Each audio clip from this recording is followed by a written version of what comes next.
मित्रों नमस्कार।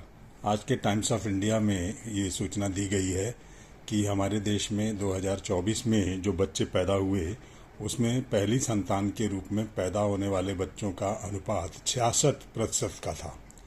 66% बच्चे फर्स्ट चाइल्ड थे अपने पेरेंट्स के।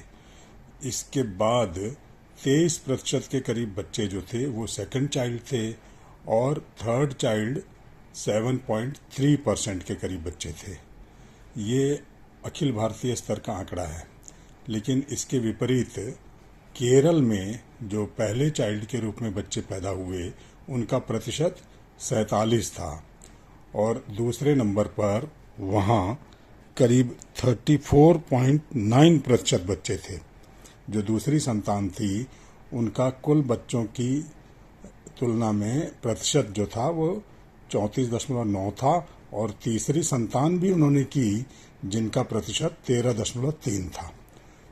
हमारे नेता और धर्मगुरु प्रायः कहते हैं कि हमें ज़्यादा बच्चे पैदा करने चाहिए, एक बच्चा नॉर्म हमारे लिए ठीक नहीं है।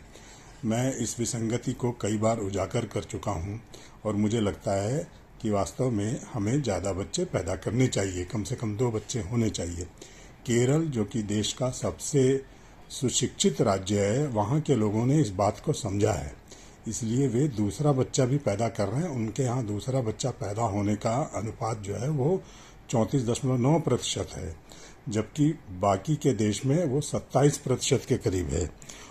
और अभी जो पहली संतान है उसका प्रतिशत 66 है। ये बहुत ही खराब स्थिति है।